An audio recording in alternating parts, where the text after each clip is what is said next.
What's up guys, and I'm finally reviewing the final figure in this wave, and it's Sprite, which means I can finally put together the Gilgamesh bath, which will be the next dive review. That was a lot of finals. Anywho, sorry it took so long. I've been job hunting as well, which is never easy. But thanks for being patient. And with that said, let's not wait any longer. Let's go and take a closer look at Sprite. Starting with the box, here's a closer look at it. For those of you who like to see the box there's a nice picture of Lia McHugh there. There's some copy print to read, and then the other figures, which I now have, and I can finally build Gilgamesh, and of course the bottom with the UPC.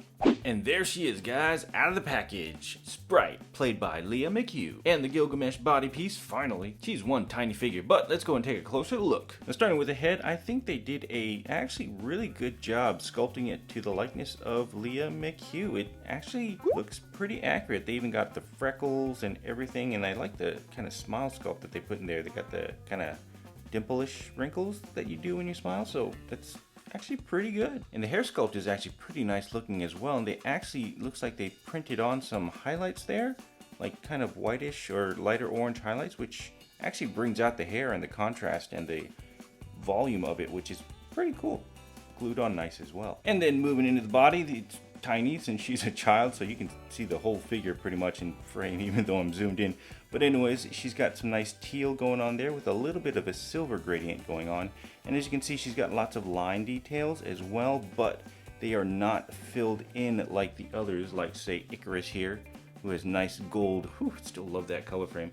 She doesn't have that filled in lines there, so she's very similar to Athena here, who doesn't have filled in line details as well. And then her back has a cape that's glued on sideways, and then if you look under the cape, that's what it looks like. Not too much detail there. So it's very similar to Ajax's cape, the way her cape is just kind of glued on like that, except hers is nice and straight lined, while Sprite is more of an angle. And here's a closer look at her arm, which has more of that line detail, but not filled in. And then there's some teal up there. It's just mainly silver, and she has some cool eternal scripture on her arm as well. Very finely sculpted. Kind of disappointing how they didn't really fill the lines in. I mean, even this, especially the circles there, they could have filled it in like they did Kingo, which looks absolutely fantastic. Just look at that, but they didn't. So I'm kind of wondering if, you know, they cost out these figures. Maybe they're just like they skimped on the paint job for Sprite because they had to also include the body bath for Gilgamesh, which does cost money. So this may have taken away from the Sprite paint job. But moving into the legs, it still looks pretty nice. That kind of marbling on the silver actually kind of works out here. It gives it a very spacey, eternally look, if that makes any sense. The teal does look pretty nice there. Here's the back of the legs as well. The cape is nice and soft so the legs can bend around it. And if you look really closely, I do like how they added, look at that tiny detail, I guess eternal writing or whatever scripture that they have. Oh, the camera's having a hard time focusing, but yeah, it just looks great. They have it on both sides of the legs as well, so, or both legs, not both sides. The inside's kind of boring. But anyways, she's got some nice, pretty plain looking shoes there with their marble eyes, and then the bottom of her feet. And for articulation, her head is on the usual dog bone joint, just like the other Eternals Legends figures, which gives her some nice movement and some wiggle room there. Looks that much up, that much down, and does the whole woohoo. And her arm rotates in the usual circle. Shoulder goes up quite high. She has the single jointed female elbow that does spin in a circle, jointless though. And then she has the flappadoodle hander. She has the same torso as all the rest that spins in a circle with some nice clicks to it.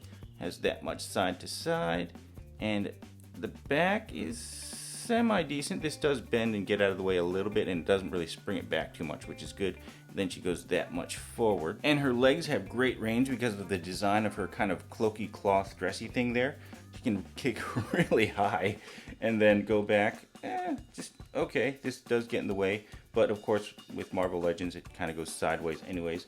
And she has some good splits as well because of that design. She is, I think, actually she's only one of 3 Eternals that actually has good leg movements. The others being Athena and Makari, thanks to their cloth designs. Athena being the best because this thing just moves out of the way if you need to. So, and she has the usual thigh swivel, the double jointed pinless knee, and a foot that goes backwards, forwards, and rolls in a circle. And for accessories, she comes with 2 punchy hands, and of course the Gilgamesh body, which I will be reviewing next, with the whole figure, not just the body. And for some comparisons, here she is standing next to the rest of her Marvel Legends Eternals team, and whew, do they look good together. And of course, don't forget Crow back here, who's most likely a multi-layered villain, who's kind of bad, but not too bad. Just misunderstood, but you can relate to him, but still a villain. And just for fun, we'll go and throw in Gilgamesh here, part of his body at least. Ajax probably gonna have to work overtime, healing him there. And here she is standing next to a few more Marvelous Legends. And finally, here she is next to a tape measurer, standing at about 5.5 inches tall.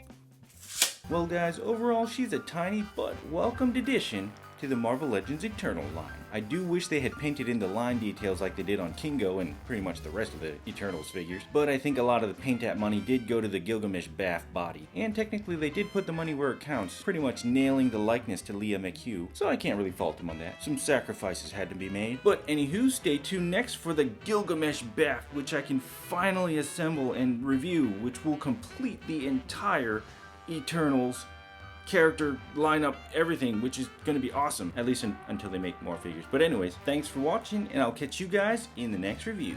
Peace.